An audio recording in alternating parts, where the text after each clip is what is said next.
While chatting on a Discord channel, I asked for a recommendation for Soulslike. A friend mentioned Tales of Iron 2 Whiskers of Winter, which is a 2.5D side-scroller with Souls-like elements, so I bought it on Steam right away. It had been a while since I'd played a Souls-like, which is probably why I jumped on it so quickly. My first impression? Cool narrator.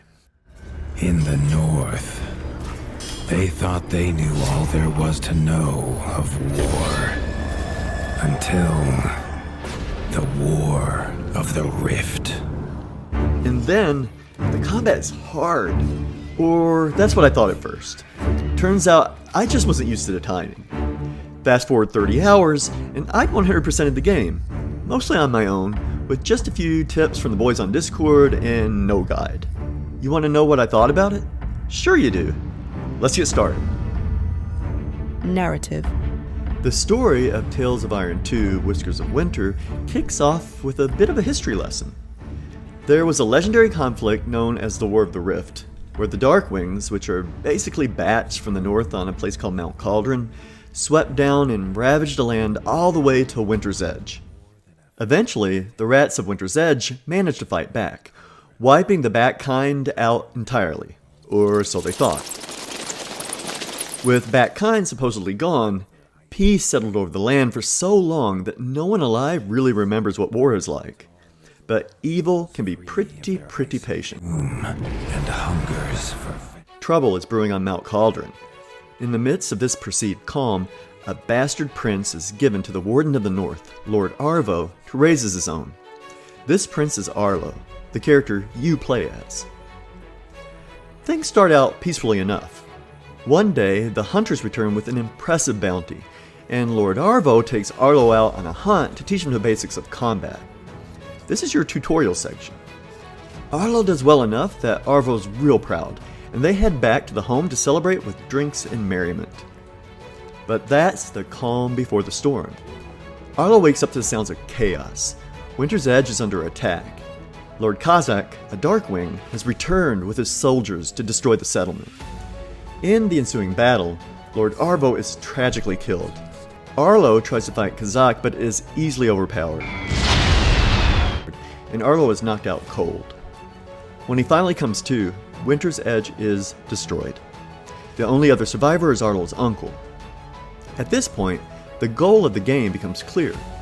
Rebuild Winter's Edge, travel across the land, and avenge Lord Arvo's death, hopefully restoring peace.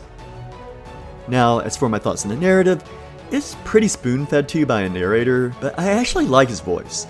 It's got a strong, confident tone. The story itself is solid and coherent. It's got layers, and it leaves some questions unanswered. One that stuck with me was, where did Arlo actually come from? I don't know if this was addressed in the first game, and it's not really mentioned here either.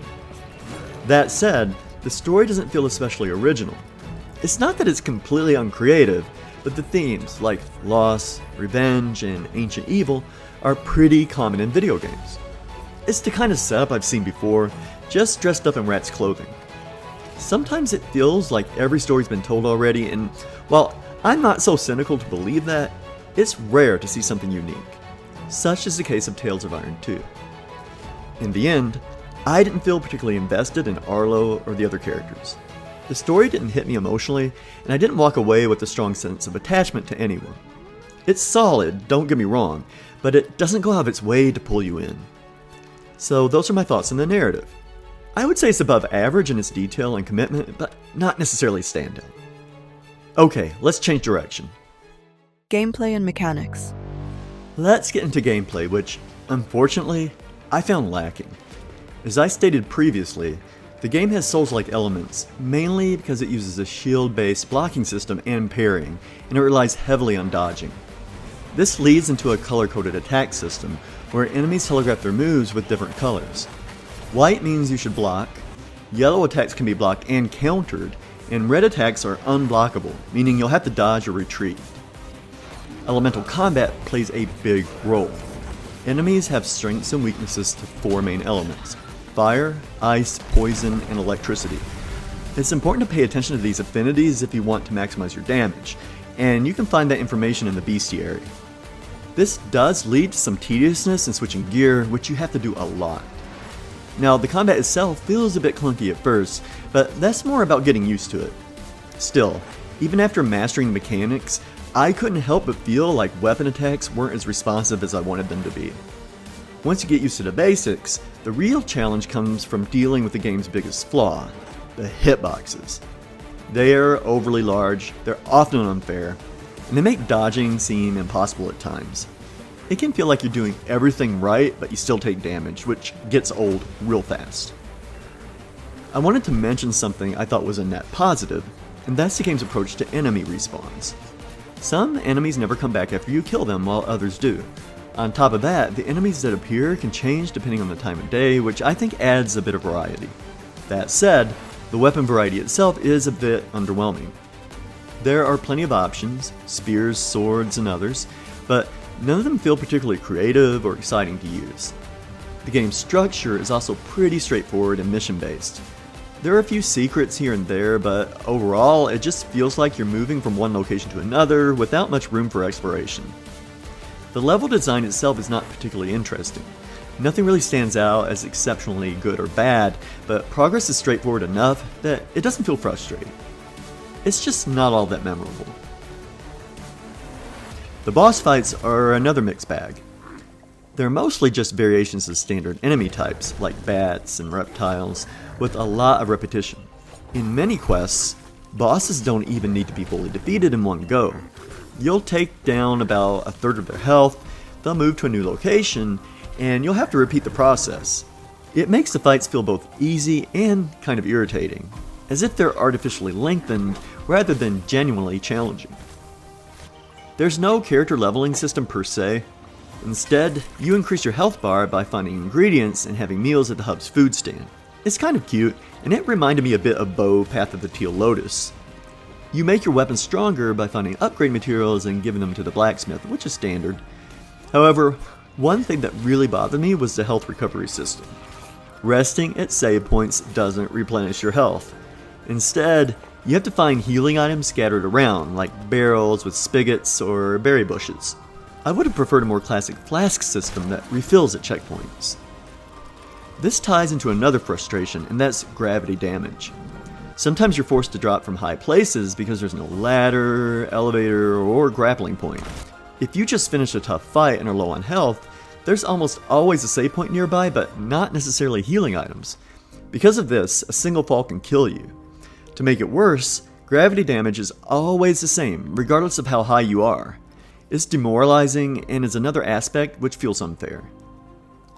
Overall, the gameplay is just a bit of a mess. There are some cool ideas, but a lot of them are poorly executed, making it hard to stay engaged or enjoy the experience. There were a few good points though. There were no technical issues on PC. The game ran smoothly for me, with no crashes or major bugs. I also thought, aside from the bosses, that the enemy variety was pretty good.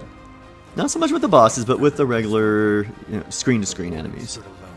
And that's my take on gameplay and mechanics. Let's talk about something more positive. Graphics and art direction. One of the game's strongest points is its art direction. It features charming, hand-drawn visuals that give way to a cartoonish look, and it really works. Arlo is a cute little rat dude whose rustic look adds to the character's appeal. The visual style leans toward a slightly gritty, storybook quality, which suits the game's atmosphere and narrative well, I think. The design of the other characters deserves some praise too. The various anthropomorphic animals you encounter throughout the game are quirky, attractive, and full of personality. Each animal species has a distinct look, and it's clear that a lot of thought went into making them both visually interesting and fitting for the world they inhabit. It's one of those little details that make the game feel more alive and memorable. The care put into the character designs really helps establish the game's world as both rugged and charming. This is all tied together by a cohesive art style. The visual tone consistently matches the story's balance of dark themes and moments of levity. It's got a bit of a gritty, rough-edged charm that works well for the story. The hand-drawn art and the rustic aesthetic give the game an authentic identity. I also think the slightly rough animation adds to the game's visual coziness.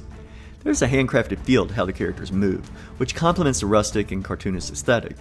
It doesn't feel overly polished, but that imperfect, almost storybook quality works for what the game is going for. It feels intentional, like it's embracing the roughness rather than trying to hide it, and that makes it stand out. Lighting, though, is a major problem. When it's dark, it's really dark. So much so that I literally couldn't see during one boss fight. Adjusting my monitor brightness didn't help, so I had to backtrack. I had to go find a bed to reset it to daytime before I could even see what I was doing in the fight. That's just bad design. It's especially annoying because the game actually has some neat ideas, like rebuilding the hub. You restore Winter's Edge by finding characters and blueprints, which unlocks facilities like the blacksmith, a shop, and more. It's a nice touch, and I like the sense of artistic progression there. In the end, I think the visual presentation of Tales of Iron 2 really stands out. It has a unique and memorable style that gives the game a lot of personality. It's one of those cases where the visuals really add to the world building, making it feel more immersive and distinct. The hand-drawn art, quirky characters, and cohesive style all work together to create a game that's visually engaging, even when some of the gameplay elements fell a little short.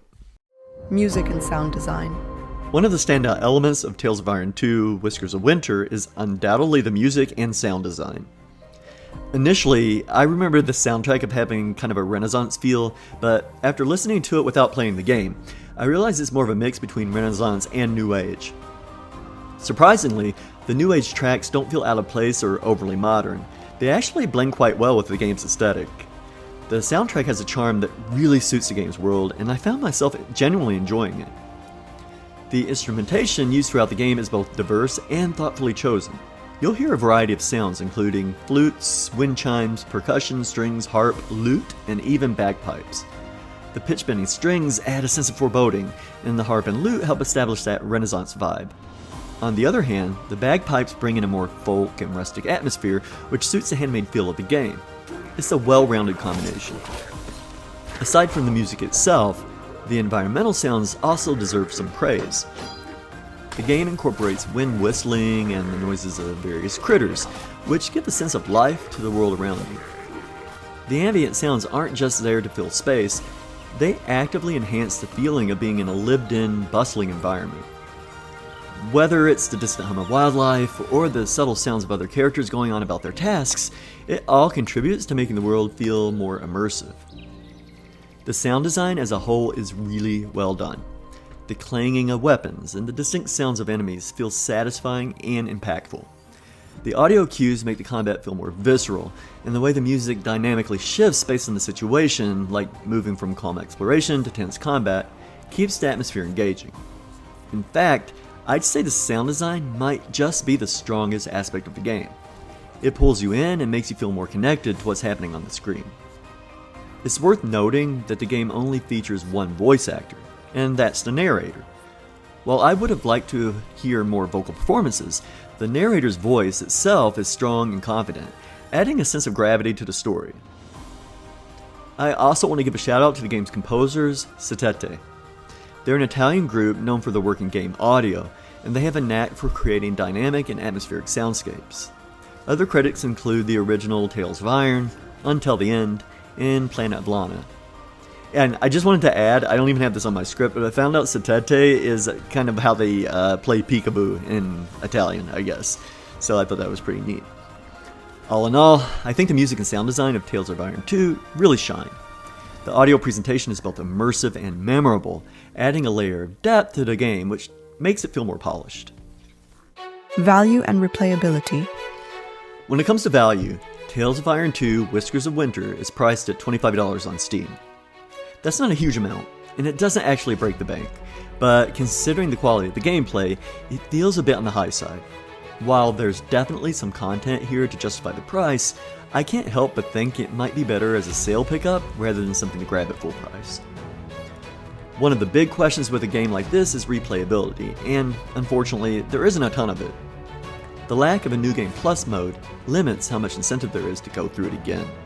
Plus, there aren't any challenge modes or additional difficulties to push yourself once you're finished the story.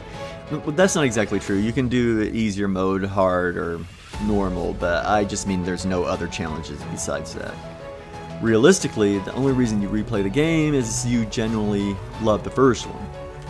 One small positive though is that there are no missable achievements, so if you're a completionist, you won't have to worry about missing out on anything the first time through. That said, I did put a decent amount of time into the game. It took me 30 hours to reach 100% without using guides, which is pretty solid in terms of content length. However, the quality of the gameplay itself can make those hours feel dragged out, so it might not be the most satisfyingly long playthrough. Still, it's nice that the game doesn't feel overly short or insubstantial. One thing that does help the replayability a bit is the amount of optional content. There are quite a few side missions, which can add to the experience if you're the type who likes to complete every little thing. Even though the game lacks a New Game Plus, having extra content to explore does add a little more value, especially for those who enjoy taking their time and completing side objectives. Another positive aspect is the combat variety. You're not locked into one specific weapon type.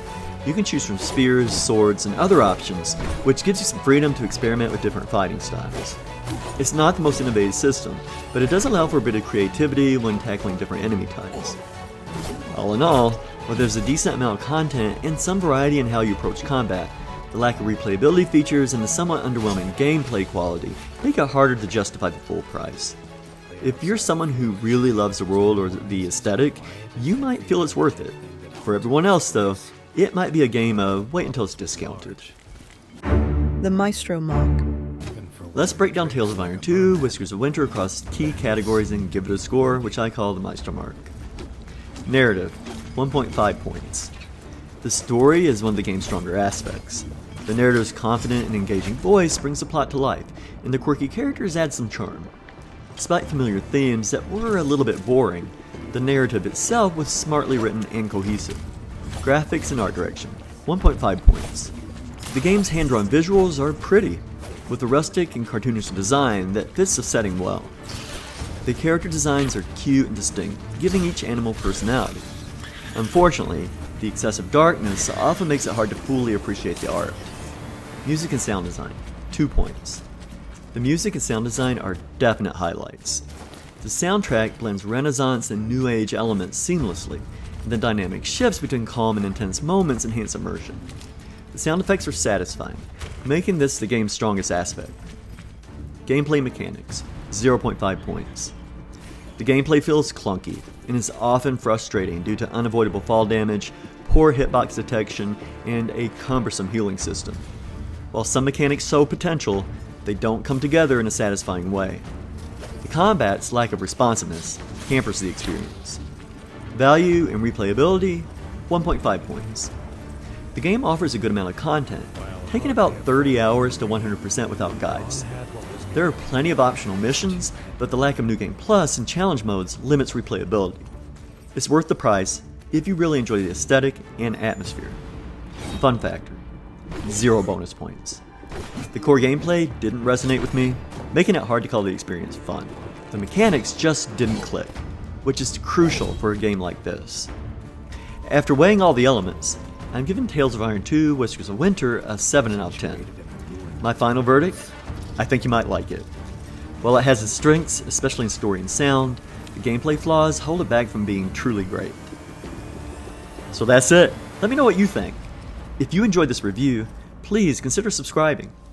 Take care, and we'll see you for the next one.